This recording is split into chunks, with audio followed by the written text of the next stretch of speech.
संसार तुमको बहुत पसंद करे। हमारे एक बुजुर्ग थे, अब वो नहीं रहे, उनके कोई चरण स्पर्श करता था तो वो कहते थे पसंद रहो, पसंद रहो।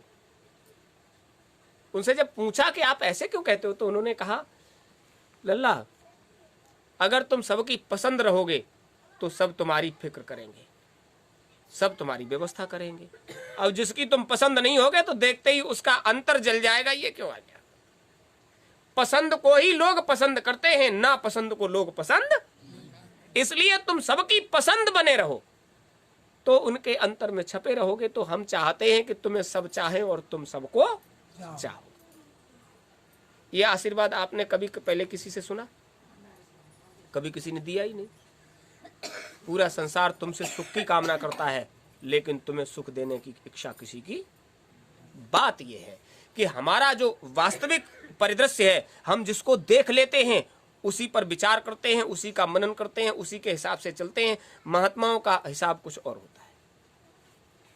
एक तीर से 100 निशाने होते हैं। एक बार नानक साहब बाला और मर्दाना वो यात्रा कर रहे थे, तो निकलते हुए राजस्थान की तरफ निकले। धूप पड़ रही थी बहुत, रेत उड़ रही थी, वहां तो रेत ही रेत है। पैर जल रहे थे, तन जल रहा था। तो उन्होंने कहा बाला, कितना बड़ा दरिया बह रहा है, शीतल हो गया शरीर। उन्होंने कहा इस रेत में जल रहे हैं और तुम्हें दरियाव दिखाई दे रहा है। शरीर जल रहा है, तुम कह रहे हो शीतल हो गया शरीर। उन्होंने कहा हमारी बात काट दी तूने, चल कोई बात नहीं। आगे बढ़े, देखकर बोले कितने सुंदर बाग बगीचे, कितनी सुंदर फसलें लहरा रही हैं, और जहां तक नजर डालो वृक्ष का नामो निशान नहीं था, धूल ही धूल उड़ रही थी। उसने कहा हुजूर आंखें फूटी जा रही हैं रेत की वजह से, और तुम कहते हो कितने सुंदर बाग बगीचे, कितनी सुंदर फसलें, आंखें तो फूटी जा रही हैं, कहां लिए जा रहे हो? बोले बच्चा अब क्या करें, इतने दिन साथ रहे लेकिन तुमने फिर भी कुछ सीख नहीं पाया। इतने दिन साथ रहे फिर भी तुमने कुछ नहीं सीख पाया। हुजूर की हाँ जी सारे काम बना देगी, और हुजूर की ना जी समझ लीजिए अब तुम्हें कुछ भी मिलने वाला। हुजूर ने कहा तो तुम्हें उसमें हाँ जी करना चाहिए था, हाँ जी हाँ जी, तो हुजूर की दया अभी हो जाती। अब ये बहुत लंबे समय तक ऐसा ही रहेगा। तेरी नाजी ने इसे टाल दिया। महात्मा की दृष्टि देख रही थी कि यहाँ दरियाव बह रहा है, महात्मा की दृष्टि देख रही थी कि यहाँ फसलें लहरा रही, बाग बगीचे हरियाली दे गए, और अनुयायियों ने उसे स्वीकार नहीं किया। तो जब तक तुम इसे स्वीकार नहीं करोगे यहाँ ये सब होने वाला। करते थे हाँ जी हाँ जी। देखिए हाँ जी क्यों करवाते थे कि तुम्हारी अभी इच्छा हो तो ये अभी हो जाएगा, लेकिन तुम तो जो देख रहे हो उसी में रमणे हो, आगे का कुछ देखना चाहते नहीं। इसका मतलब है कि तुम आंखों से जो संसार देख रहे हो इससे निकलना ही चाहते नहीं, ये तुम्हारे चित्त में बस गया। इससे निकलना चाहो तो हुजूर बताते हैं उधर ऐसा है। अभी आपने देखा नहीं देखा कि उधर कैसा है, लेकिन बताते हैं ऐसा है वैसा है। जब आप अंतर में चलोगे तो दिखाई देगा, विश्वास करोगे तब दिखाई देगा। सदगुरु वैद्य वचन विश्वासा।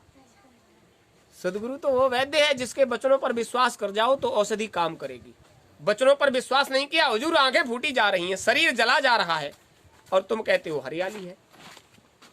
अगर मान लेते, विश्वास कर लेते कि गुरु की का वचन वाणी मिथ्या तो नहीं हो सकता, जो कहा है वो सच होगा, जो कहा है वो सच होगा, तो उनकी बात पर विश्वास करके हाँ हुजूर कर देते, तो इस काम में बहुत जल्दी, बहुत लंबे समय तक इंतजार करना पड़ा। तब उन इलाकों में अब हरियाली और पानी की व्यवस्था हुई, और वो भी गुरु महाराज के सामने जब बात आई, राजस्थान संगत के लोग आए, हुजूर महाराज पानी तो बरसता नहीं सो बरसता नहीं, पीने के भी लाले हैं, हुजूर कुछ ऐसी दया हो जाए। तो उन्होंने कहा बच्चा उस समय भी हम कह रहे थे दरिया बह रहा है, लोग कह रहे थे धूल उड़ रही है, हम कह रहे थे बाग बगीचे हरे भरे हैं, कितनी अच्छी फसलें हैं, फिर भी लोग कह रहे थे कि अरे आंखें फूटी जा रही हैं। अब तुमको चाहिए, तुमको अब चाहिए तो अभी व्यवस्था कर लो। जीव कल्याण के लिए पानी की व्यवस्था तुम करो तो तुम्हारे लिए कुदरत व्यवस्था करेगी। देखो कितनी बड़ी बात कही गुरु महाराज ने, जीव कल्याण के लिए पानी की व्यवस्था तुम करो। तो राजस्थान संगत ने आश्रम पर सब ने जोड़ जुड़ मिलकर एक पानी का टैंकर भेजा। हुजूर इसमें पानी भरकर संगतों को पिलाया करेंगे। टैंकर भरकर पानी ले जाया करेंगे और कई किलोमीटर तक संगतें पड़ती थी तो पानी की व्यवस्था उनको ले जाकर, आपने देखा होगा कि टैंकरों से पानी पिलाते थे, राजस्थान संगत के टैंकर देखे थे आपने। तो हुजूर महाराज ने कहा कि तुमने संगत की व्यवस्था कर दी तो कुदरत तुम्हारी व्यवस्था मजबूरी में करेगी। आपने कई वर्षों से लगातार सुना होगा राजस्थान में बाढ़ आ गई, भारी वर्षा। क्यों भाई? कुदरत तो पहले भी थी, वो पहले सूखा क्यों था, अब संपन्नता क्यों है? अरे महात्मा की बात को समझो और हाँ जी, परखो और हाँ जी, समर्थन करो उसका, और समर्थन करने के बाद जिस चीज को तुम चाहोगे कुदरत अपने आप ही व्यवस्था करने लगेगी। अब चुनौती देते हो कुदरत को, तो आप समझ लीजिए तुम कुदरत को चुनौती दोगे तो कुदरत तुम्हारी मदद नहीं करेगी। अब तो कुदरत, अब तो कुदरत हो गई। कुदरत अब तो उछाल भर रही है। बहुत बड़ा ग्लेशियर टूटा और नदी में जाकर गिर पड़ा, वहां से कूदा और नदी में जाकर गिर पड़ा। खिसला करते थे, बड़ा बहा करते। अब नदी में ऐसा गिर पड़ा कि उधर का एरिया पूरा पहाड़ों पर बाढ़ आ गई, और ऐसी बाढ़ आई कि अभी भी टनल, वो सुरंगें जो हैं उनके अंदर से डेड बॉडियां या जिंदा मुर्दा जैसे भी निकाले जा रहे हैं। वो जो कारखाने वगैरह बिजली बनाने के लगे हुए थे वो आंखों के देखते देखते सब गायब हो गए, कहाँ चले गए पता ही नहीं। बंद हो गया, पानी के साथ मैदान हो गया। नदियों के किनारे जो घर मकान बने थे कहाँ चले गए पता ही नहीं। कितने लोग गड़बड़ हो गए कुछ भी पता नहीं। नदियों के मकान बहुत बने थे, हम देखे थे। हाँ, तो आप समझ लीजिए गुरु महाराज ने जो बात कही थी वो अब समय आ गया, अब वो समय आ गया। ये गर्मियों का सीजन यही सुनते रहोगे, इतनी भयंकर वहां आग, इतनी भयंकर वहां आग, क्योंकि अब तो कुदरत का सौदा है। आग कुदरत की है, पानी कुदरत का है, हवा कुदरत की है, मिट्टी कुदरत की है, आकाश कुदरत का है, और पांचों तरफ से आप समझ लीजिए अब कुदरत अब तो उछाल भरेगी वो, और उछाल भरेगी तो हाहाकार मचेगा। और समझ लीजिए अगर कुदरत को प्रसन्न नहीं करोगे तो कुदरत की अप्रसन्नता का भुगतान तुम्हें भुगतना। गुरुजी ने कहा नहीं था माला तो हम पकड़वा गए, अब मत करा। गुरु महाराज तो इसलिए कहा करते थे, देखो कभी भी परिवर्तन जो होता है एकदम से थोड़ा ही हो जाता है। ऐसे थोड़े कि शाम को सो गए और सुबह उठे तो कुछ और हो गया, वो धीरे धीरे तो होता है। बच्चा एकदम से जवान थोड़ी हो जाता है। गर्भ में स्थापित हुआ, गर्भावस्था का समय पूरा हुआ, गर्भ के बाहर आया, फिर उसका पोष पाल के आपने पूरी तरह से व्यवस्था किया और समय आने पर वो जवान हुआ। परिवर्तन की क्रिया कैसे हुई आपको नहीं पता चला, लेकिन आपके देखते देखते वो बड़ा, तो देखते देखते परिवर्तन होगा इसमें कोई शक नहीं है। लेकिन शरीर को शरीर देने में जो तकलीफ होती है, परिवर्तन में भी उतनी ही तकलीफ होने वाली। दो युगों की भयंकर टक्कर, जबकि 1000 साल के लिए व्यवस्था की जा रही है। कलयुग में 1000 वर्ष के लिए सतयुग की व्यवस्था की जा रही है, और 1000 वर्ष की व्यवस्था के लिए अंतःकरण को पवित्र बनाने के लिए कितने बड़े क्रियाकलाप कि आप यकीन नहीं करोगे, जाने कितनी जीवात्मा शरीर छोड़कर कितने किन किन योनियों में चली जाएंगी, तब एक युग की व्यवस्था होगी। कलयुग में 1000 वर्ष के लिए सतयुग। गुरु महाराज कहा करते थे, लोग विश्वास नहीं करते थे। अब जो भविष्यवाणियां गुरु महाराज की हैं वो जो घट रही हैं, अब लोग कहते हैं बाबा जी तो पहले ही कह गए, बाबा जी ने तो पहले से ही कह रखा था, अरे भाई, बाबा जी ने जो कहा उस पर तुमने यकीन विश्वास नहीं किया, और अब जो हो गया तो उससे यकीन विश्वास करने का समय अब तुम्हारे पास है, तो उसको करो। और किसी से भी बाबा जी ने ये नहीं कहा कि तुम घर परिवार छोड़कर हमारे पास चले आओ, सब कुछ त्याग दो। यहां भी जब आते हो तो कहा जाता है कि वो समय रखा गया है कि जब आपके घर गृहस्थी से फुर्सत हो जाए, सुबह को खूब बढ़िया से काम करो, घर गृहस्थी का पूरा काम निपटा लो, राधे भैया की तरह वो काम खत्म हो जाए तब आ जाओ गुरु महाराज की तरफ आ जाओ, समय मिलेगा तभी तो आओ। तो संसार के कामों के लिए आपको जो समय दिया गया है वो आप संसार से चोरी मत करो।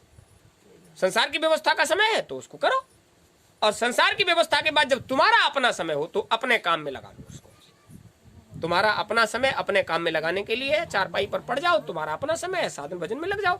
सुबह उठने से पहले तुम्हारा अपना समय है, जब तक चारपाई से उठकर संसार के की व्यवस्था में नहीं लगोगे तब तक संसार के नहीं हो तुम। तो चारपाई पर तो तुम अपने हो, तो अपने समय में से समय दो, काल भी तुमको नहीं टोक पाएगा। काल मतलब समय, समय कहता है हम अभी संसार के लिए तुमको शरीर दिए हैं, और जब शाम को चारपाई पर पहुंचोगे तब ये कहोगे संसार का काम खत्म, अभी हमारा समय शुरू हो गया, हाँ अब हम क्या करेंगे क्या नहीं करेंगे इससे तुम्हें कोई मतलब नहीं। तो जब सामने वाले की व्यवस्था पूरी कर दोगे तो वो तुमसे मतलब नहीं रखेगा, तो साधन भजन बनेगा। लेकिन बनेगा तभी जब आपकी रहनी गहनी सुधरी होगी। बहुत ज्यादा बात करने से ज्ञान नहीं आ जाता, लेकिन बहुत ज्यादा चिंतन करने से मन उस भाव में बदल जाता है। अपने मन को, अपनी बुद्धि को, अपने चित्त को, अपने अहंकार को उच्च कोटि का चिंतन करने का अभ्यास बनाओ, तब बनेगा जब उच्च कोटि की संगति होगी। अभी कई लोग ये चर्चा करते थे, माँ साहब आ जाते थे तो पता चल जाता था कि कहाँ क्या बात हो गई है। तो ज़्यादा जगह तक भ्रमण करते हैं तो पता चलता है, ज़्यादा लोगों में रहोगे तो ज़्यादा बात आएगी, तो समझ में आएगा कि वहाँ क्या हो रहा है, यहाँ क्या हो रहा है। और आप सीमित दायरे में आपको चौका चूल्हे से फुर्सत नहीं तो दूसरे की खबर तो मिलेगी नहीं। तो और अगली चीज़, जब ज़्यादा संगतों में आप बैठोगे उठोगे तो उनका पहना उड़ाव क्रियाकलाप, उनका कल्चर क्या है कैसे, वो सब चीज़ नज़र में आएगी, अंतःकरण में आएगी, तो उस पर दृष्टि जाएगी तो मन ये कहेगा इसको ऐसे नहीं होना चाहिए। तभी तो कहते हैं उसको ऐसे, अब वो पहना हुआ ऐसा हो गया, ये उनको पर्दा करना नहीं आता या व्यवहार से रहना नहीं आता। ये बात क्यों कहते हैं? क्योंकि जिस चीज पर दृष्टि जाती है हमारा अंतःकरण उसी का चिंतन करता है। लेकिन संत मत ये कहता है कि अपनी दृष्टि को बाहर से समेट लीजिए, कुछ भी देखने पर भी चिंतन उसका न हो, चिंतन उसी का हो जिसके लिए चिंता करने के लिए शरीर। बाहरी परिदृश्य का चिंतन खत्म। सुंदर से सुंदर शरीर वाले को आप देख लीजिए, लेकिन उसका भंडार गंदगी से ही भरा हुआ है। ऊपर से कितना भी उसको चुपड़ के रखिए आप, लेकिन इसके अंदर से गंदगी का निकलना बंद हो जाए तो आपको सुंदर समझें। शरीर के 9 के 9 द्वार और गंदगी का भंडार, सबसे गंदगी।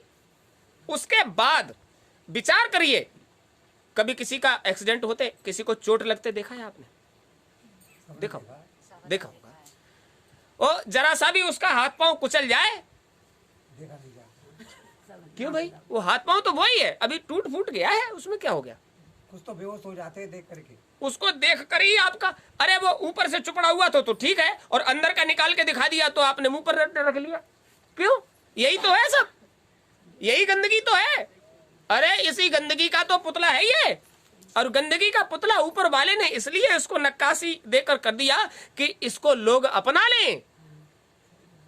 अगर उसने तुम पर मेहर न की होती तो लोग तुम्हें अपनाते नहीं, जंगल के जानवरों की तरह मारी मारी फिरते। और जो अंतर की गंदगी जिसको अंतर में दिखाई दे जाती है वो फिर इसको गंदा है, हटाओ इसको। लेकिन उस माया ने बहुत अच्छा कर दिया तुम्हारे साथ कि तुम एक दूसरे के सहारे समाज में अभी स्थापित हो। अगर वास्तविकता, गुरु महाराज कहते थे, जब वो कहते हैं तन की जाने, यानी शरीर की भी जानते हैं, मन की जाने मन की भी जानते हैं, चित्त की जाने चित्त की भी जानते हैं, इन सब की चोरियां भी जानते हैं, इनके क्रियाकलाप भी जानते हैं। गुरु महाराज ने ये कहा, बच्चा जीवन में गुरुआई कभी मत करो।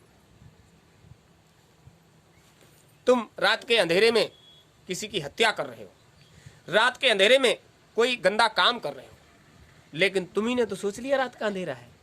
उसकी आंख तो अंधेरे उजाले में समान देखती है, और गुरु सत्ता है तो वो समान रूप से तुम्हें देख रहा है और तुम्हारे क्रियाकलापों को बर्दाश्त कर रहा है। इतना धोया मांजा और ये रहा हड़िया का हड़िया ही, तो कितना कष्ट होता है, उसको बर्दाश्त करना पड़ता है। तो जब संपूर्ण सत्ता से जुड़ जाते हो तो देखने के बाद बर्दाश्त हो जाता है, बर्दाश्त बढ़ जाती है। बालक है, चलो करने दो, लेकिन करने नहीं दो। भुगतान कौन भुगतेगा?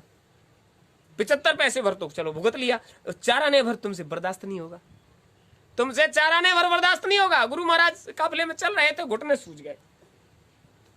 अब गुरु महाराज तो गाड़ी से चलते थे, बच्चा लोग साइकिल चलाते थे, और घुटने सूज गए। शाम को बैठे तो वो अंगीठी रख ली गई, उससे उनके घुटने सिकाई हो रही थी। तब तक एक प्रेमी आ गए, अरे गुरु महाराज आप तो गाड़ी में पड़े रहते हो, फिर भी आपके घुटने सूज गए। कुछ नहीं कहा गुरु महाराज ने। दूसरे आए, उन्होंने उनकी बात सुन ली, गुरुजी के घुटने सूज गए, बैठे बैठे सूज गए। और उनको क्या पता गुरुजी के बैठे बैठे सूज गए, और वो जो कर रहे थे, अब होगा सूज गए तो सिकाई कर देंगे, सही हो जाएंगे। सूज गए कोई बात नहीं, हम सिकाई कर देंगे तो ठीक हो जाएंगे। गुरु महाराज ने कहा, हटाओ ये अंगीठी, ले जाओ ये अपना कपड़ा। गुरु महाराज के बैठे बैठे सूज गए, और तुम्हें सेवा करनी पड़ रही है, बड़ी चिंता है। तो क्या ये गुरु महाराज के घुटने बैठे बैठे सूज गए? और वही नजारा उन्होंने दिखाया। जब सुबह साइकिल निकल कर गई और एक से टकरा गई, वो गाड़ी से साइकिल टकरानी, गुरु महाराज ने उस वक्त कुछ नहीं कहा, ले जाओ अपना अंगीठी पगीठी।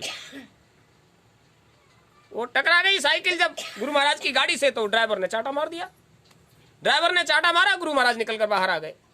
अब वो बेचारा घबरा गया, गुरु महाराज की गाड़ी से साइकिल टकरा गई। और सबकी इच्छा होती है गुरु महाराज जा रहे हो तो हम दर्शन कर लें। वो दौड़ा रहा था, लेकिन कोई अटवा आ गया तो उसने ब्रेक मार दिया, वो मार नहीं पाया, तो खट से हो गई उसमें, और निकला गाड़ी में से ड्राइवर, उसने चाटा दिया उसके मुंह पे। तो पता है गुरु महाराज की गाड़ी है। और गुरु महाराज उसमें से निकले और साइकिल पे बैठ गए, और उस गाड़ी वाले से कहा, ले जा अपनी रेल, ले जा इसको, हमारे लिए तो हमारे सब बच्चे हैं, चलो बेटा। और गुरु महाराज ने कहा, चलो बेटा। और साइकिल वाले ने साइकिल पर गुरु महाराज को बिठाया, वो तो जाने लगा।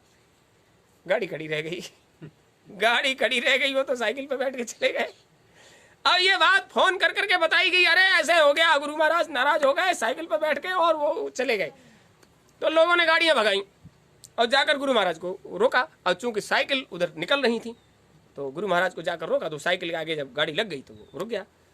तो गुरु महाराज खड़े हो गए, सबने प्रार्थना किया, हुजूर ठीक नहीं लगेगा, ये सब लोग गाड़ियों से, आप साइकिल से। बोले नहीं नहीं, अब तो बच्चे की साइकिल से ही चलेंगे। अब सब घबरा गए। काफिला क्या 125 150 किलोमीटर तक की यात्रा होती है प्रतिदिन, उस साइकिल से कैसे बात बनेगी? तो उन्होंने कहा नहीं नहीं ठीक है ठीक है। अब वो गाड़ी वाला भी आ गया, अब वो गाड़ी लिए खड़ा, गुरु महाराज बैठ जाए। उन्होंने कहा नहीं, इससे कह दो अपनी रेल ले जाए, इसमें नहीं बैठेंगे। जब ज्यादा प्रार्थना किया तो उन्होंने कहा, बच्चा इससे पूछो इसने क्या किया है, क्या बात हुई? वो बता दिया कि चांटा मार दिया। किसको मारा? बोले इस साइकिल वाले को। तुमको पता है ये साइकिल वाला है? ये साइकिल वाला है, तुमको पता है? हाँ हुजूर। इधर देखो, इधर देखो, जहां तक साइकिल है वहां तक देखो। जिधर देख रहे थे हर साइकिल पर गुरु महाराज बैठे थे, जहां तक नजर जा रही थी हर साइकिल पर गुरु महाराज बैठे हुए थे। वो कह रहे थे कि 150 किलोमीटर, 125 किलोमीटर, 100 किलोमीटर रोज साइकिल चलती है, ये बच्चे चलाते हैं क्या? इधर देखो, इधर देखो, इधर देखो। सामने जहां तक देख रहे थे हर साइकिल पर गुरु महाराज बैठे थे। तो अब हमको ये बताओ, इसने चांटा किसको मारा? ये सब हमारे बच्चे हमारे लिए हमारे साथ चल रहे हैं, तो हम इनमें और ये हम में, इसने चांटा किसको मारा? रोने लगे सब। हुजूर बहुत बड़ी गलती हो गई। बोले बच्चा, जो तुमने कर दिया उसका भुगतान तुमको भुगतना पड़ेगा। हमारे तो घुटने भी सेक दोगे तो गुरु महाराज पड़े पड़े, गुरु महाराज पड़े पड़े घुटने सिखवाते हैं, बच्चे साइकिल चलाते हैं। तुमको पता है गुरु महाराज के घुटनों में ये सूजन कहां से आती है? देख रहे हो सूजन कहां से आती है? ये बच्चे साइकिल चलाते हैं, गिर पड़े पैरों में। हुजूर हम सब नादान हैं, हम सब आपके बच्चे हैं, हम अपराधी हैं और हम सब आपके आगे फरियादी हैं, हमारी फरियाद सुनो। हम चाहते हैं कि जो गलती हो गई आप उसे क्षमा कर दें। बोले क्षमा तो करना ही पड़ेगा, इसलिए कहते हैं गुरुआई का काम कभी मत करना। तुमसे मार खाते हैं और फिर भी तुम्हारा कहा करते हैं। क्यों मना किया? तुमको पता ही नहीं कि बसंत कहाँ बंधते हैं और अपना अपना पहले हो। ये बच्चे हमारे साथ चल रहे हैं, रोज 100-125 किलोमीटर 150 किलोमीटर तक साइकिल दौड़ाना। अगर इनके साथ न लगूं तो ये बच्चे पहुंच जाएंगे लक्ष्य तक। रोज, एक दिन नहीं, रोज, महीनों। तो आप समझ लीजिए। तो आप सोच रहे होंगे